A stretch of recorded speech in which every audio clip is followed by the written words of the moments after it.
Hi, I'm Kristin Davis, and I want to know, are you a Charlotte? Hi, everybody. Welcome to Are You a Charlotte? Today, we have a fantastic actor joining us. It's Gregg. You may know him from A Few Good Men, wow, to so many things. The West Wing, obviously, Sex and the City, Agents of S.H.I.E.L.D., and now he has a new show called The Artist, which is on a new streaming app called The Network. Can't wait to see it. So joining me today to recap Don't Ask, Don't Tell. Gregg is here. What I want to say about you, and this is one of the things I love so much, is like you have worked on everything. Like you have worked and worked and worked. And I saw that you told a funny story in a different interview, like in the past, about when fans approach you and you're trying to guess what they might be going to talk to you about. Because you I'm have always wrong. Are you really? That's funny. Wrong. You have such a variety of things that you've done. You know, if you hang around long enough, Totally. if you're desperate enough, like, oh, look, you everything but Dancing with the Stars. Well, you know, me too, because there's not enough money in the world for me to do that. No, I watched my ex-wife live through it. And it was my brutal. God. Right. Yeah, see, physically, I just don't think I would survive, much less emotionally. But I think you'd kill it. I think I have a feeling you'd you're kill sweet. it. I think you would kill it as well. But yeah, it's never going to happen. Only in my fantasies, because I would really devastate anyone's preconceived notions of me if I went on that show. But you've done so many things, and we were very, very lucky to have you on Sex and the City. It aired on August 27th in the year 2000. Which means I shot it in the spring 1999, or in the spring probably, because we would go to work in February. We would be filming while it was on the air, like in the olden days we used to do, right? In like TV land. So yeah, you probably shot it in the spring. Yeah. I mean, what do you remember? Like, did you know the show? Like, what were your thoughts? I knew the show a little. Mm-hmm. What was I doing? I was living in New York at that moment, Mm-hmm. but I was back and forth between New York and LA a lot in those days. And I don't think I had HBO. Right. So I'd seen a couple, and I just knew that it was something that guys I knew were like, I'm the bimbo this week.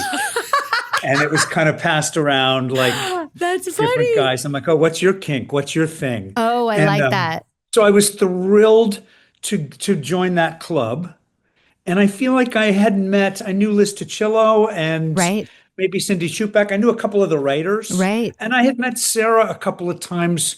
When she was doing a Robbie Bates play at Playwrights Horizon, I was in another play in the smaller theater upstairs. So I knew her a little bit, but only all my love dealings were with Miranda. I know. So wait, you had never met Cynthia? I think we'd met one, like we casual. were all right. We were all in our whatever latest 20s or something in New York, and I bumped into people here and there, but so I was always like, hey, yeah, we kind of, but not, not in that way. I get it. So I love your role so much, and I had completely forgotten all the details because I haven't seen these shows since we made them, right?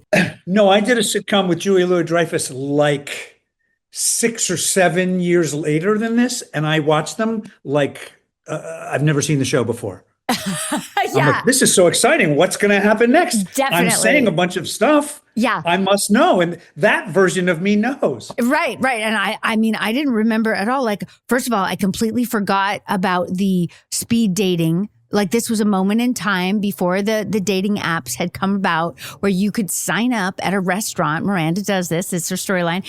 And it's like, what do they say? 7 minutes or whatever. And the women are just sitting at the table and there's a little bell and the guys just revolve through. I never did this, but I remember people talking about it. Oh my God, how crazy. I did one last weekend. They're still out there. So that's the people who are like, we're not going to be on the apps. We're just going to do it in person. I love it because it really is it is so much precursor of like swiping left or whatever is that 100%, what it 100%. Right? It's really just poor man's Raya. Definitely. Poor man's Raya. I love it. So, but the funny part is that you are face to face, which is like, much more loaded. Don't you think? Better. Better, for sure. Then you don't have to have that moment when you sit down at the cafe and go, oh, for Pete's sake. Use a picture from this decade, would you? Oh, have you had that moment, Clark? Because I have not done it. Maybe some have had it with me. I don't know. Wow. Oh, wow. Well, people would know who you are. I don't think they would have that moment. There's, if they get reruns, they've seen a somewhat recent picture of me. So funny. So the thing that I love is that Miranda's there. She's, being her true Miranda self, and she's saying that she went to Harvard and she's a lawyer, and the guys just immediately look off. They just immediately are like, next, Yeah, they didn't make them even a little bit ambivalent. They just no. I was like, why don't you think that's hot? I don't get this. Well, look, it is a real thing. It is a real thing, I think. The stewardess thing, they call them? I don't know if you say stewardess now, people's heads whip around. Like, what did you just say? Really? It's like a racial slur. Yeah, you got to say flight attendant. Oh, gosh, I guess that's true. And she does say at one point, doesn't she? Yeah, they talk about that. Yeah. Oh, my. We're so on top of it way back in the year 2000. But it's funny that, like, I think for Miranda, too, because then she puts that scarf around her neck when you guys go out or whatever, which is so hysterical. I'd forgotten all of this. She has, like, a scarf and, like, her hair is poofy and, like, she's fully committed to playing this part. It's so funny. And she's, like, a floral bra on, which is also funny. And you also, we have no idea that this is coming. I did not remember this when I'm watching it. I 100% believe that you are an ER doctor. Yeah. No, in my character work? Yeah. You committed. He was.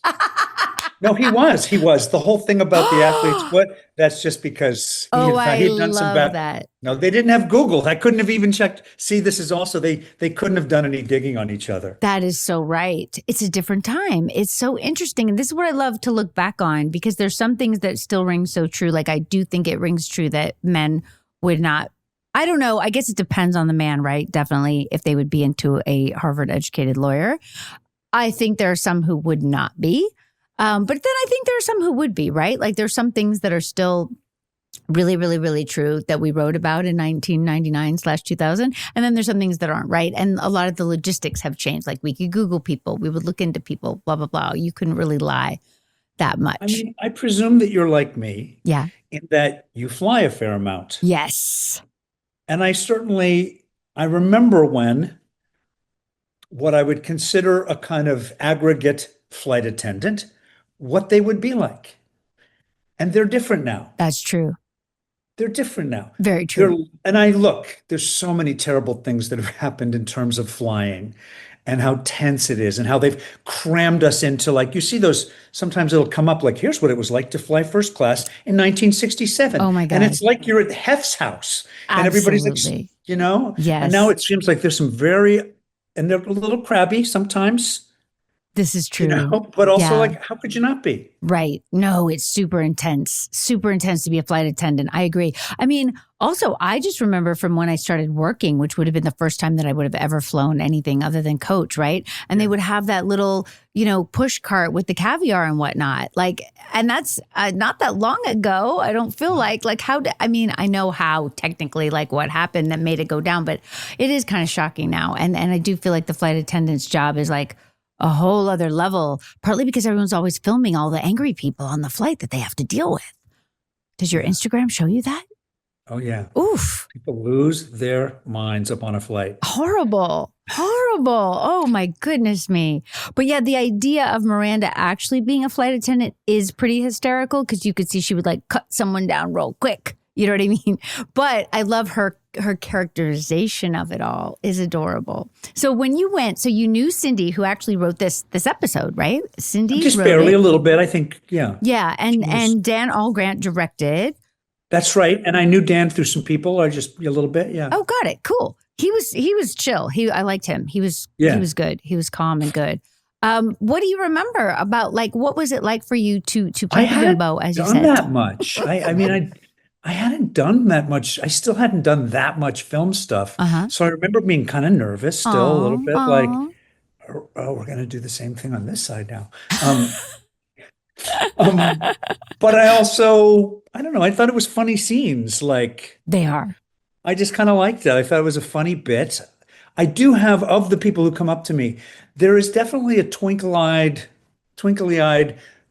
person, often a woman, who's like, Joe, you're not really an emergency room doctor. And I'm like, it landed for some people. Oh, definitely. So I remember that, and I remember it was I just remembered it was kind of fun. It was really fun. I mean, it's fun because also this episode is kind of serious in a lot of ways because, Well, you're going through a lot, girl. I know so much.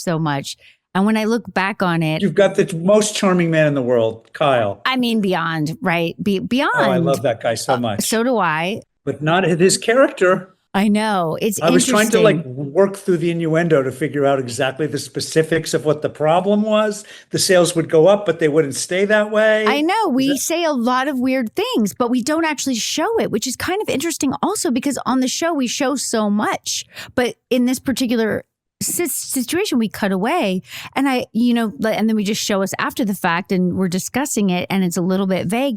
And I think it's because Kyle told me, because I didn't remember any of this. What I remember is that I knew Charlotte was going to get what she wanted and I knew it wasn't going to work out, right? So everything would look perfect, everything would seem perfect, but then it wouldn't really be, the relationship. And frankly, you're having to make a very tough choice. There's so many things about this guy. He loves you, he's devoted, seems to do very well, but you're going to, it's a Greek myth, really, but you'll have to give up your smoldering sexual fire. That's very kindly put. I know. I hadn't remembered. I love it. You make a very modern choice. You think? Yes. Okay. I was shocked when I looked back on the episode. I didn't really remember it as clearly as we lay it out. That I have to kind of like that scene in the bed, and it's one of those things too. I'm very critical of myself, right? So I'm like, ooh, did I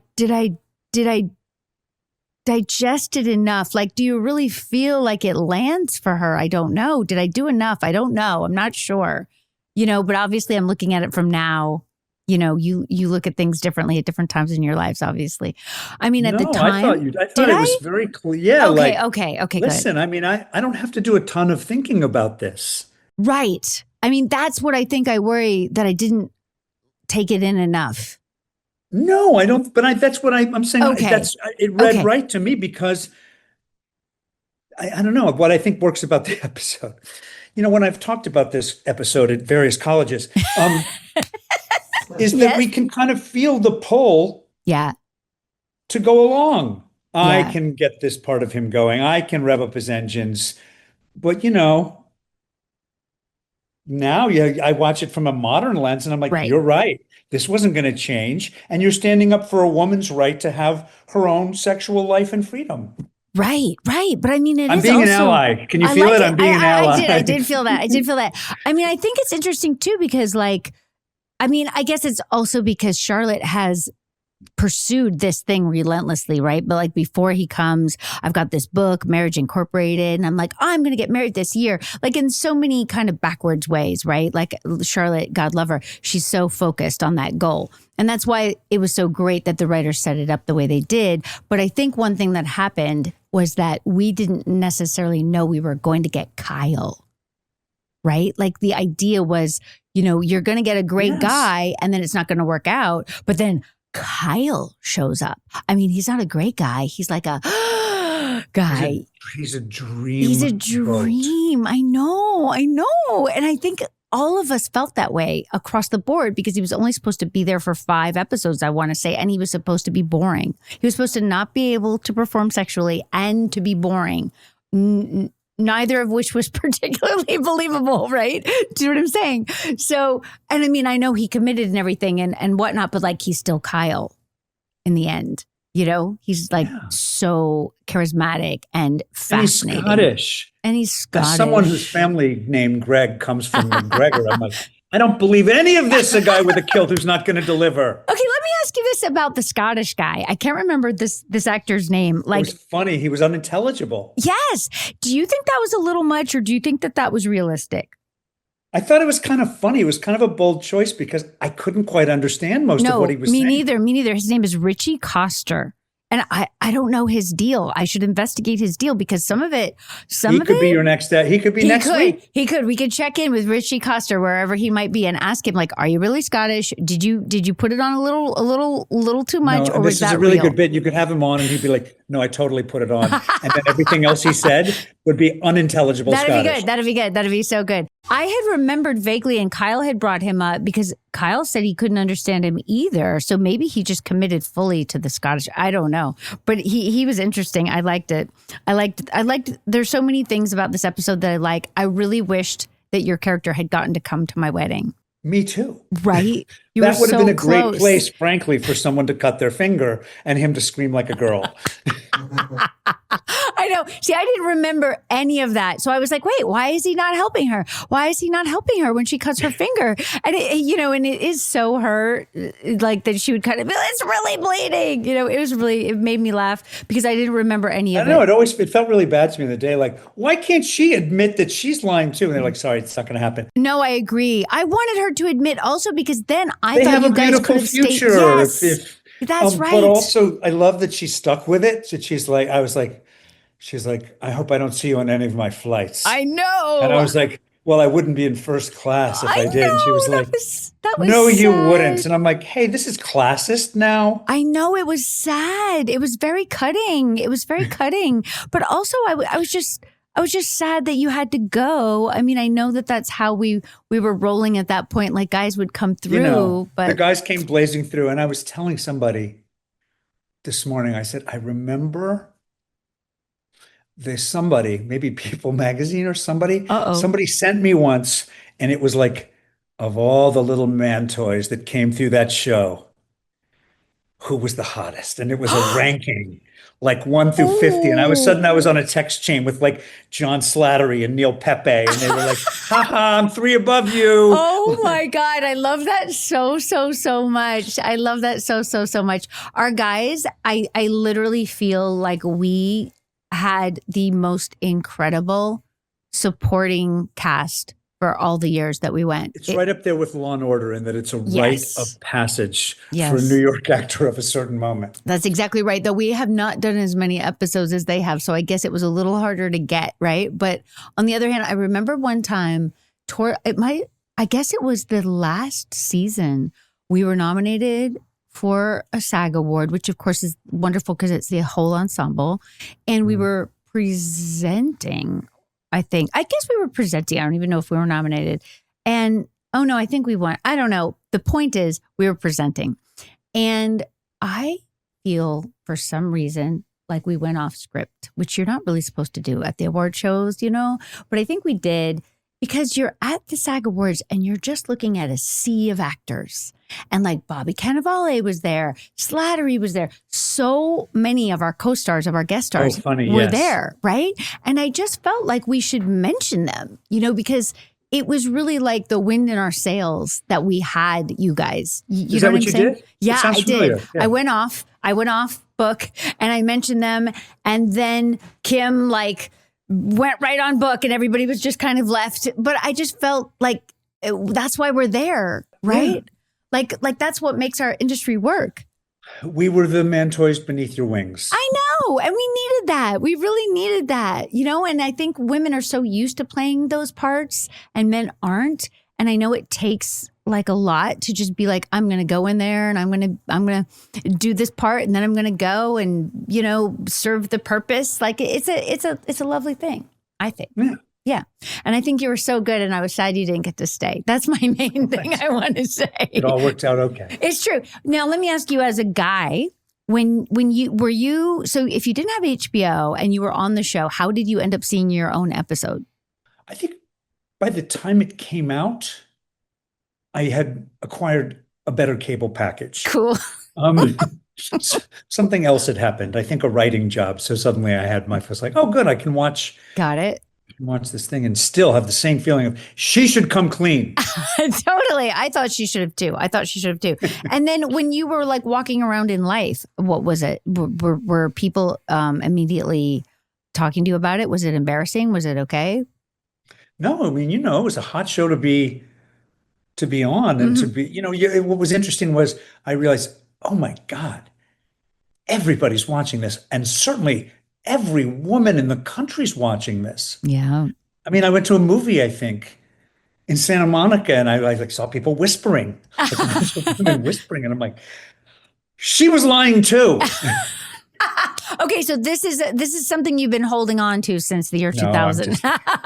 Listen, yeah. I thought the same thing. I was really, I did want her to come clean because then I thought you could have bonded over the fact that you fair. felt. I know it's not fair for sure, but also like what a beautiful human thing that you would both feel like you had to lie. You know, like I thought it was so cute. Yeah, you're never enough. No, I know. Isn't that sad that everyone feels that way? So when you look back at this, because this a whole episode, with the exception of you, it's not very funny. It's like pretty dramatic, which I hadn't really remembered. I mean, there's that nasty fight between you and Samantha. I know. That scared me watching that. I was like, wow, I don't remember tense. this. It was tense. But also what's cool about it it's really an episode that's all about telling the truth. I know. It's so Like brilliantly there's a written. unity to it that's not in all of them, and not in all of any shows, that I was like, wow, they're really exploring different themes about this. Yeah. I think that the third season is when our writers really clicked in and were able to unify the theme that beautifully. And the thing in this particular one, because sometimes the theme will be a little bit more esoteric or whatever, you know, like I can't think of one off the top of my head, but it won't be Shoes. so deep. Yeah, shoes or funky spunk or, you know, something such like that. But in this one, it is a deep theme that is, you know, coursing throughout. And you guys are a funny version of it. And then both Carrie and Aiden's storyline and Charlotte and Kyle's storyline, it's a much more deep, serious storyline about big choices and, you know, really revealing yourself to the person that you love. And can you do that? And should you do that? I guess in the Carrie situation. Yeah, he goes, I wish you hadn't told me. I know. What do you think of that? Do you think she should have told him? Yeah, if they're going to get serious, I think. But also, I think it's this girl. Tell me. I mean, like, why is she doing that?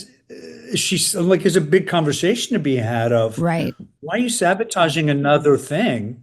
But if you tell the guy, I mean, how's he going to go? How can I trust you?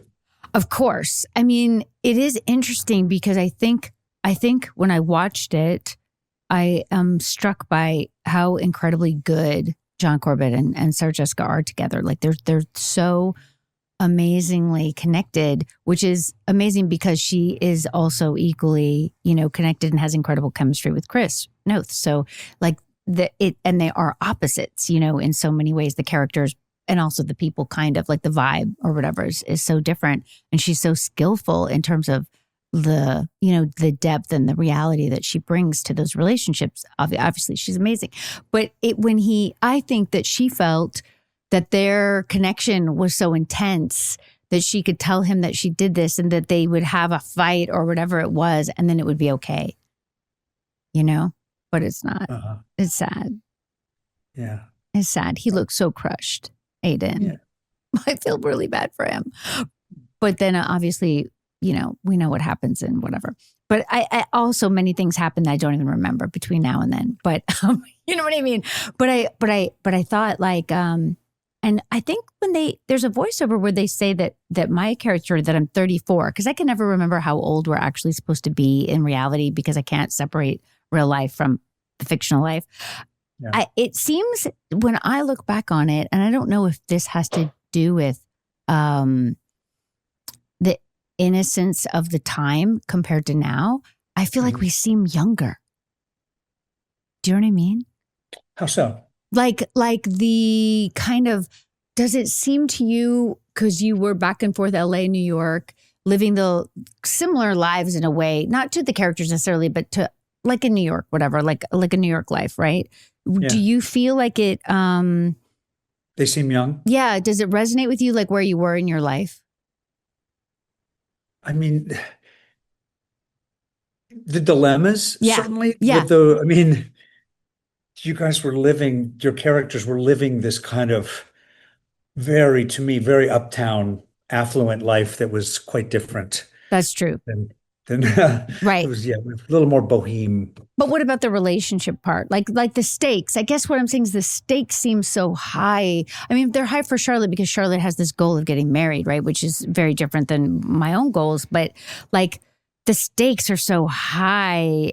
But also I feel like the innocence is like, I feel like now people are more jaded, or I don't know what the word is exactly. I know what you mean. Yes, yeah. There is. For it being kind of very sex forward, sex positive, there does feel like there's an innocence compared to now, where perhaps, if we're going to let's go in. Yeah. Perhaps because of apps. Yeah. And the various permutations of those, but also the culture where there is this form of autonomy that should be there. Yeah. And at the same time, it's made for people like, well, this is what I'm into. This is my transaction. I identify as ethically non-monogamous. And right. you're like, what? Right. What? Okay. Is that like poly? Right. What else? And you're bi? You're this kind of bi? You're that? I mean, it's just, there's so much awareness that feels healthy in many ways, but at the same time, it feels like some of the innocence, some of the mystery might be getting peeled away. Right. That's well put. I think also, I think a lot of it is COVID, right? Because we went through this crazy time. So young people, what happened with their development of dating? You know what I'm saying? Like, I don't know. The thing about Michael Patrick and Darren that was interesting was, the whole show was Darren's idea based on Candace Bushnell's book, right? So Candace Bushnell was Carrie. Just met her the other night. Oh, no way. You hadn't met her before? I'm sure she was fun. She's really fun. But she obviously had been living this life herself. This was what she was cataloging in her Right. I forgot source material. Right. But it's actually, it's important to talk about, because I think for a long time for us, what would happen, people forget that there was a lot of negative about the show in the beginning, right? Like, who do these women think they are? How dare they? Women don't talk like this. Like, there was a lot of kind of, sexist, vile things said at us and to us and about us in the beginning, especially. You know better than I, but this is only season 3, right? Exactly, yeah. How many were there in the original? Well, 6.5. Because I remember, a year and a half after this, I am in bed with a baby on my chest with my then wife. Yeah. And she's making us watch it every week. Yay, you know Jennifer. what I mean? She's like, yes, no, it's time for this. Shut up. I love it. And I'm like, okay, I'll hold the kid. You know what? People at the time, and this is again a little bit off, but I enjoy it. At the time, a lot of new mothers would come up to us on the street and say, like, you're getting me through. And at the time, I'd be like, that is such an interesting thing, because I wouldn't necessarily think that, like, you have a newborn, I'm going to watch single ladies.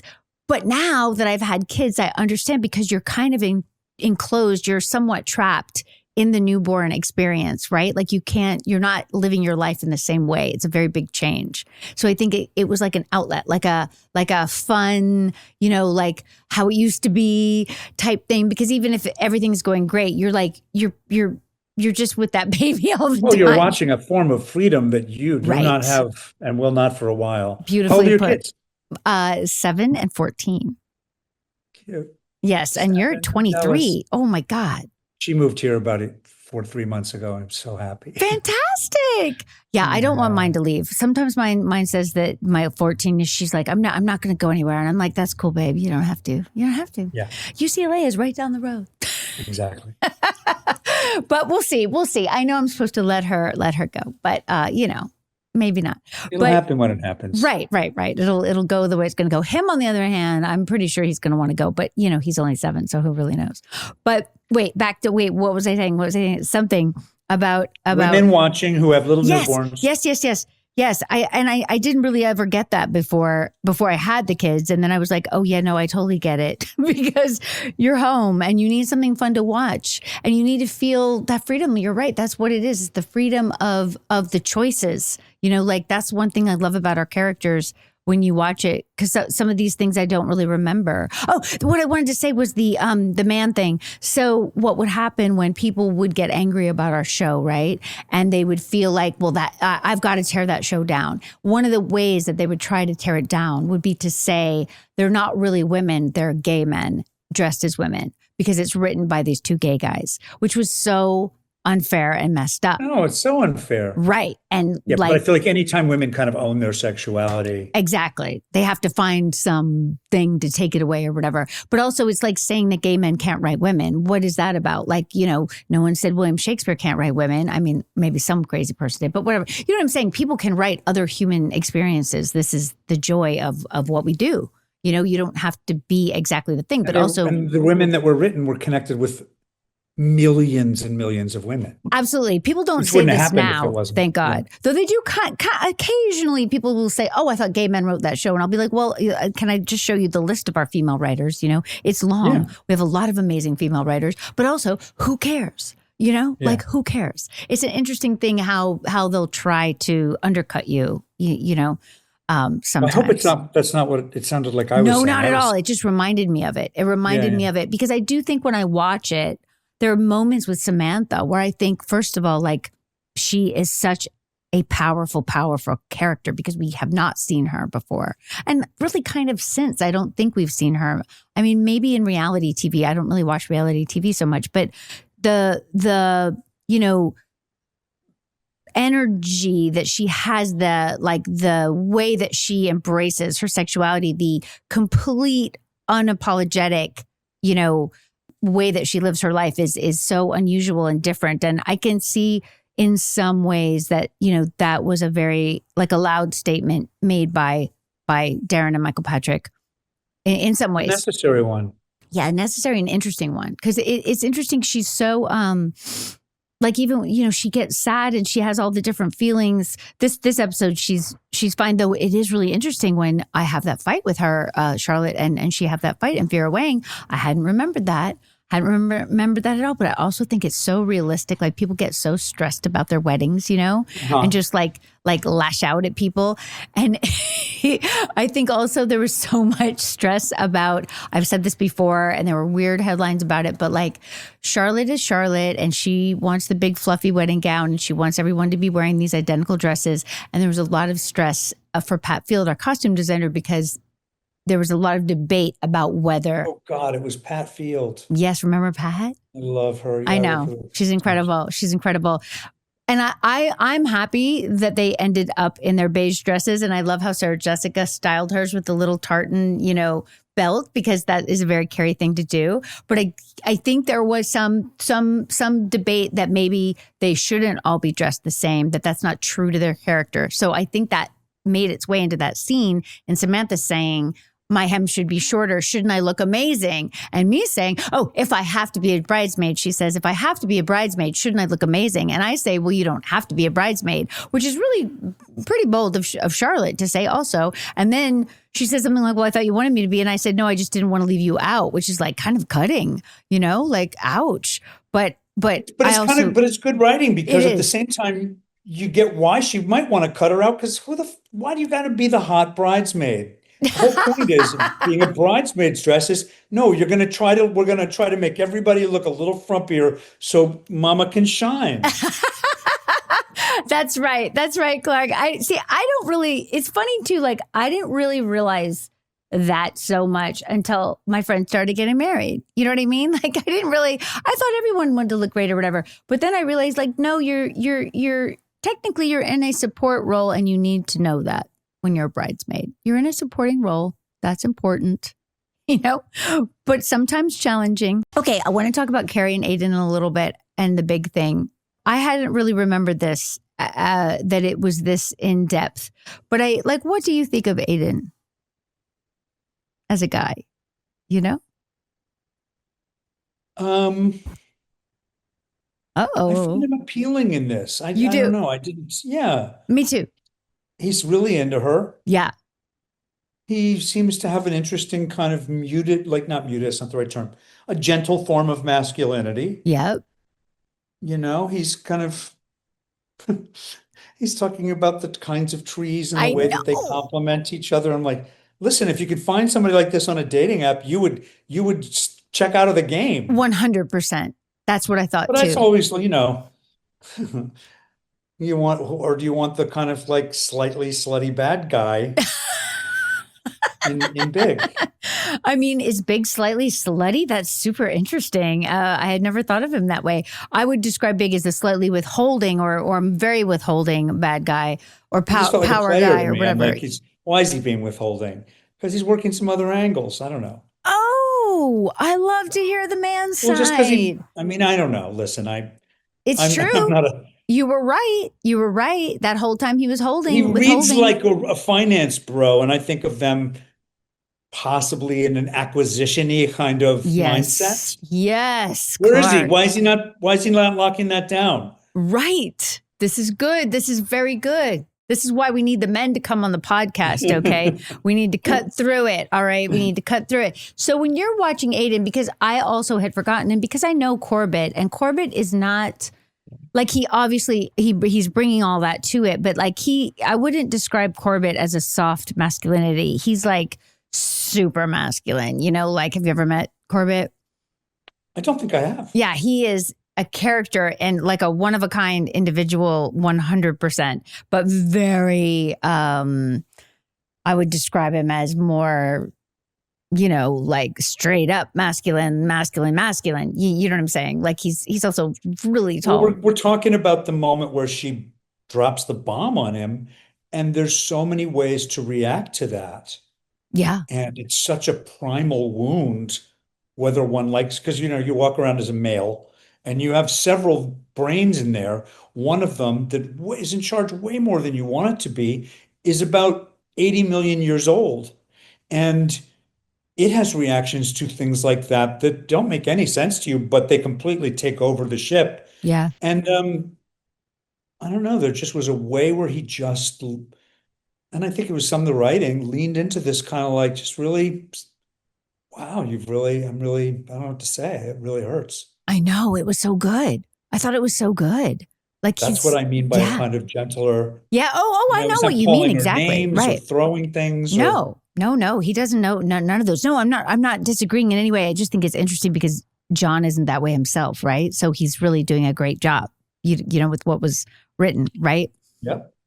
Like he's really deepening it and it's so sad. Like you feel so sad for Aiden. But then I also I also really I was so torn because I do feel for Carrie. Like here, she's got this amazing thing. She's of course messed up by cheating with Big, but she wants it to work out, which is why she tells him, because she doesn't want to have the lie. She can't sleep at night because she has the lie. She's out there smoking on the stoop, right?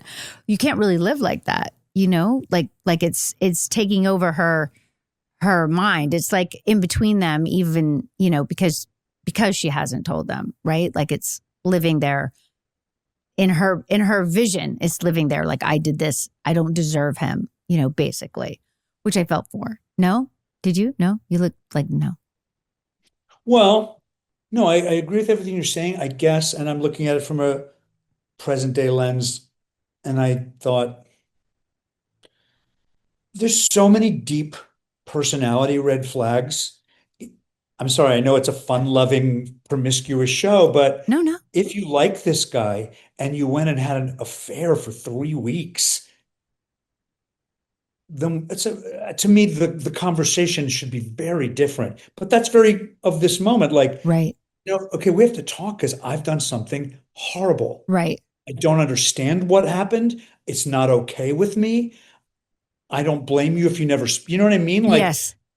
I think the conversation is, what the hell is wrong with me? Right. That I would do this to somebody. Right. I think it came off a little, I got to tell you this thing that happened. It's not like you didn't trip over a pothole and land on a naked guy. You did it for 3 weeks. It's so true. It's so true. Which is not a moral judgment. It's just, right. No, she doesn't present it well. Clearly, yeah. you have no respect for me or this relationship, or you wouldn't have done it. Yikes. Ooh.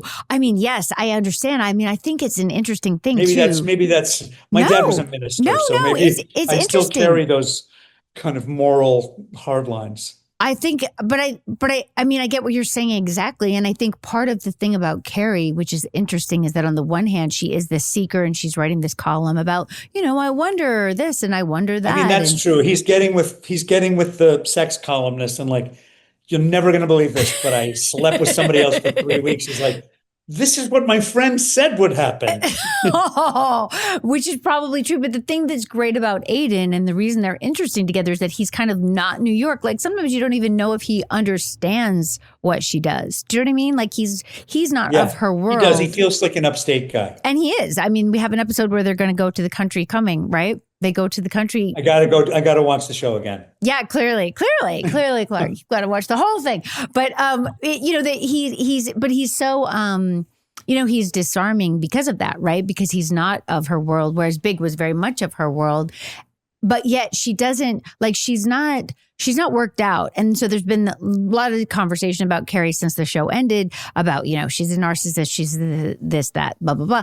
But I mean, obviously we wouldn't have had a show if she was worked out. You can't write about people who Nobody wants to see a show about happy people enjoying life. No, and also like, who is that happy all the time anyway, right? Like all of us have areas of not being worked out at some point. I feel like you're pretty happy. Not all the time. I think my general vibe, like my general energy is happy, but like I have my, you have a dark day? Do you have a dark day in there sometimes? Definitely. I might try to hide it. You know what I'm saying? No. Like I probably wouldn't like come here and be like, I'm having a bad day on my podcast. I think people are like, I just love how you're always smiling. And I'm like, what are you talking about? I'm a dark, tortured being. Are you crazy? That's interesting. But I do think of you as being like kind of nice and easygoing. Is that not true inside?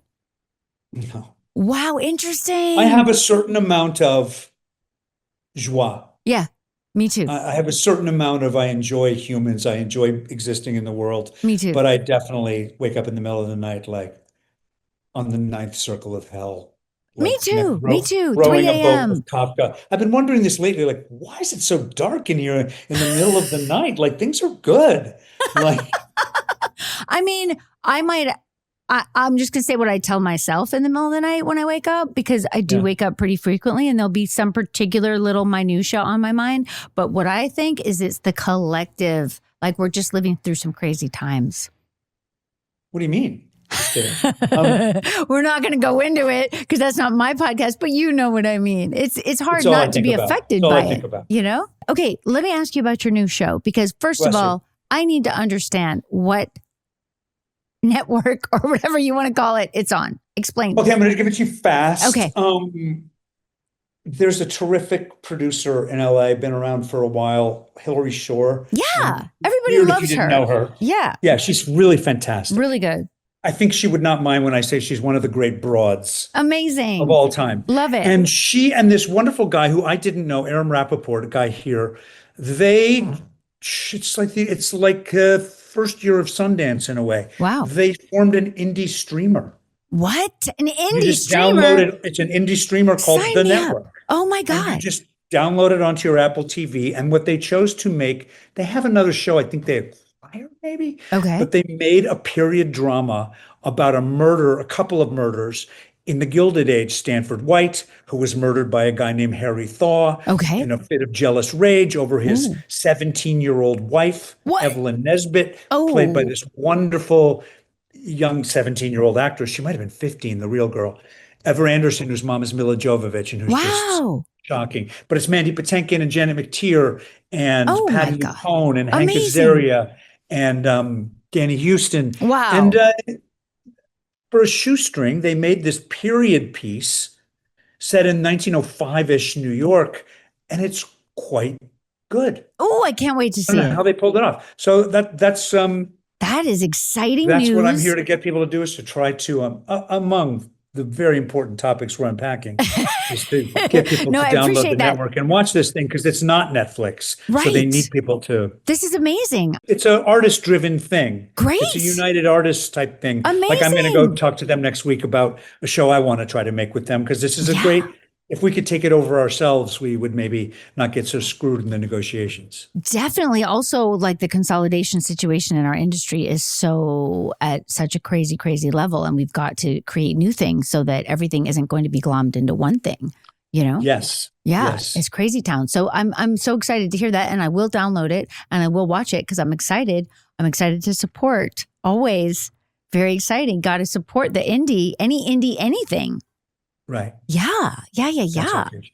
Well, you've been incredible. I'm going to ask you one slightly crazy question. Are you ready? Uh-oh. Yeah. I'm scared a little. Clark, are you a Charlotte? I really want to be. That's a very sweet answer. But what do you think you really are? You can be honest. It's cool. Do you name which one of the people you are? Yeah, if you want to. You can be a part of different ones. If you don't say Miranda, I'm going to be shocked. A little bit of Miranda, come on. I don't feel that. Wow. Okay. I don't feel that. Okay. You No don't way. feel Miranda. I feel more, honestly, you're going to have to bill me and we're going to have to go for another 50 minutes. But I feel like I live as a duality in that I have at least two of them. That's okay. Fighting at all times. Which two? Definitely Charlotte. Okay, great. I think of Charlotte as softer, good girl, confused by some of her darker, naughty impulses. Yes, well put. Perhaps. I'm not trying to tell you the character. Yes. But then a little bit too analytical and in her head too much, as I would kind of say Carrie. Yes. And there's always the specter of my 1980s Samantha on my shoulder. Like, let her go, son. Love it. Let her go. That's great.